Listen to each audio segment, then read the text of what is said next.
So what's up? Magandang hapon sa inyong lahat mga kamanok. So once again, this is PJ Vergara of Linyada ng Mamay. So panibago na namang usapin tungkol sa pagmamanok ang ating pag-uusapan at panibago na namang tips and idea na kahit maliliit lang to, sigurado ako makakatulong ng malaki ito sa inyong manukan.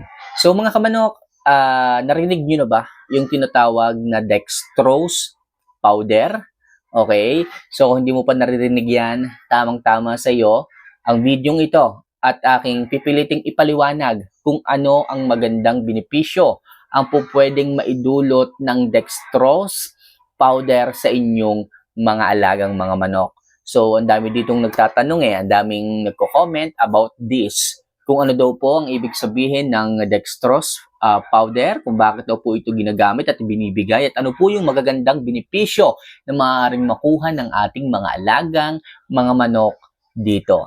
So mga kamanok, bago ko po simulan o bago po natin simulan ang ating topic na ito, isa lang palagi ang hinihiling ko. If ever na nagugustuhan nyo yung ganitong klase ng topic, ganitong klase ng usapin o usapan tungkol sa pagmamanok, huwag mo sanang kalilimutan, wala naman po itong bayad. Don't forget to click the subscribe button, notification bell, at i-like mo na rin po ang video ito para naman matulungan din natin ang ating channel na mas marami pa tayong matulungan at ma-share na idea tungkol sa pagmamanok. Kung napindot mo na yung subscribe button, notification bell, at yung like button, maraming salamat sa iyo at simulan na natin ang topic natin ngayong araw na to. So ano nga ba yung tinatawag na dextrose powder? Sorry nababa yung ating monopod Ang dextrose powder mga kamanok, ito po ay powder na kung saan nakakatulong po ito na ma-rehydrate ang ating mga alagang mga manok. Kamanok, ano ba yung rehydrate? Ibig sabihin mga kamanok, sa mga hindi nakakaalam kung ano ba yung rehydrate. Ibig sabihin, from its word na dehydrate, i-rehydrate natin. Pag dehydrate kasi, parang nauuhaw, parang stress, okay? Kulang sa tubig, kulang sa moisture, tuyo, yun po ang dehydrate. Parang, di ba, pag sinabi nilang dehydrate ka, sabihin, parang kulang ka sa tubig, parang nanghihina ka, parang lantutay ka. Yan yung ibang term for dehydrate. Kaya mga kamanok, pag sinabing dextrose powder, ito po ay nakakapag-rehydrate. Pag sinabing rehydrate, ikaw ay bibigyan nito ng maayos na moisture. Okay? Hindi ka masyadong magiging stressful, hindi ka magiging lantutay, hindi ka magiging parang malungkot. So ito po yung nagbibigay ng rehydration sa katawan ng ating mga alaga para maibalik yung nawalang energy, nawalang sigla ng ating mga alagang mga manok. So paliwanag natin kung paano nangyayari at paano nakakatulong ang dextrose powder. Okay, alam niyo mga kamanok, ang ating mga alaga ay hindi po pinapawisan. Okay, mga manok po yan at hindi niyo talaga makikita na sila ay pinapawisan. Kasi po, sila ay walang sweat glands. Okay, so wala pong nilalabasan na pawis. Okay, yung kanilang katawan. Hindi po kagaya ng atin na may butas-butas na doon po lumalabas ang pawis. Alam nyo ba na ang katawan ng ating mga manok o ng isang tao, kapag masyado ng na-stress or masyado ng naiinitan, so yung pong pagpapawis natin, yun po ang paraan ng ating katawan na mag-cool down. Okay? For example, ang init ng panahon. So para po mag-cool down muli, hindi po tumaas ang pressure ng ating katawan, inilalabas po natin yung stress sa pamamagitan ng pagpapawis. Okay? So, makukool down po yung katawan natin kapag ganun. Kaso, ang problema, sa mga manok natin, wala po silang sweat glands. Ibig sabihin, wala po silang paraan o hindi po nila kaya na ilabas yung kanilang pressure o yung init ng kanilang katawan through pawis. So, paano po ang nangyayari? So, ang ginagawa naman po ng ating mga manok, dahil nga po hindi nila mapalabas yung pawis nila o yung stress ng kanilang katawan o yung pressure, yung init, ginagawa nila, humihinga po sila. Humihingal po sila. Binubuka po nila ang kanilang bibig. So, doon po sa paraan na yun mga kamanok, doon po unti-unting na ilalabas ng manok yung init ng kanilang katawan. So, doon po sila nagko-cool down. Okay?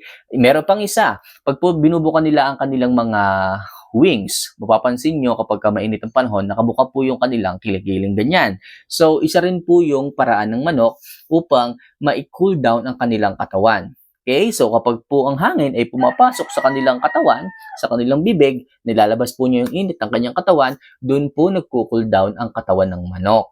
Okay? So, ang problema pa dito, kapag ka nag-cool down ng manok, okay, lumalabas po ngayon yung, ibig sabihin is yung tubig, okay? Yung, kung sa tao yung pawis, lumalabas po, nauubos po, nadidehydrate yung katawan. Sa ating tao, nadidehydrate po kapag tayo is pinapawisan. Anong gusto natin kapag tayo ay pawisan? Di ba tubig? Para ma-rehydrate, para manumbalik yung ating sigla, para manumbalik yung ating energy, di ba? Uminom tayo ng tubig. At pag nakainom tayo ng tubig, okay na ulit. Ang sarap sa pakiramdam. Ganon din po sa mga manok. So kapag ka nailabas nila yung init through their beak, pagka sila sumihinga, lumalabas po yung init, yung pressure, nadidehydrate po yung kanilang katawan. Okay? Tayo naman, kapag ka mainit, na ilalabas natin sa pamamagitan ng pawis, doon naman tayo nadidehydrate.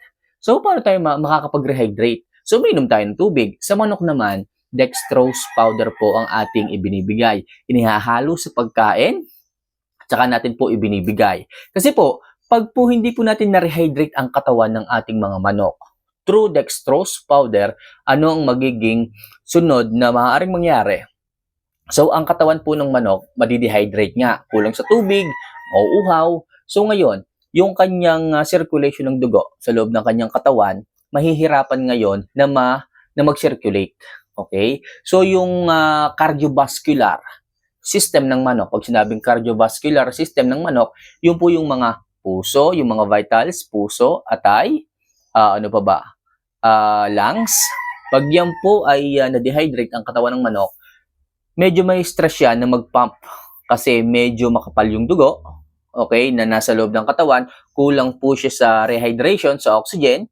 So, medyo magpapump siya na magpapump, okay, para maisupplyan niya yung buong sistema ng manok. So, medyo hassle, medyo stress sa manok yon.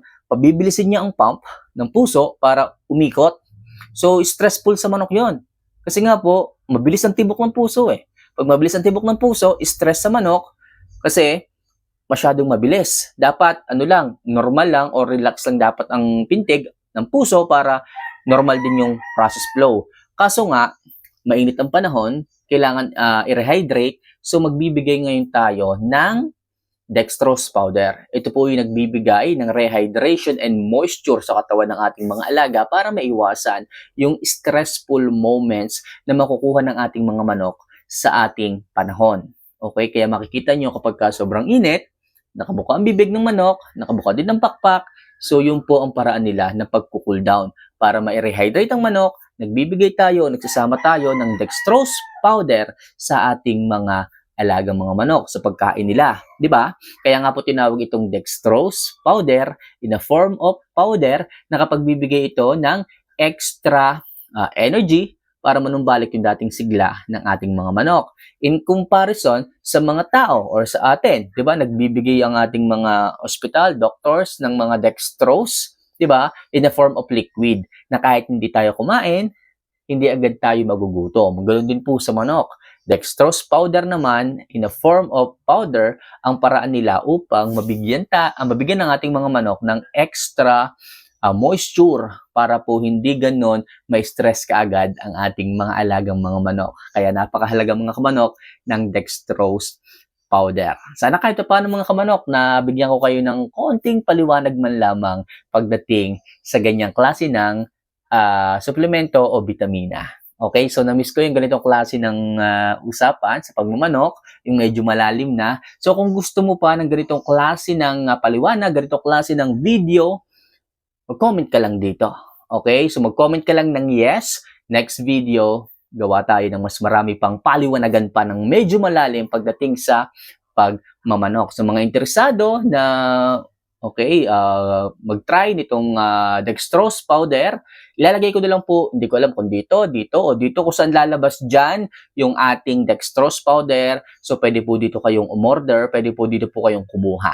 Okay, so try nyo na po yung dextrose powder kung nasaan man dito sa ilalim. Halo nyo na po sa pagkain ng inyong mga manok at sigurado ako magiging healthy sila. So, paano mga kamanok?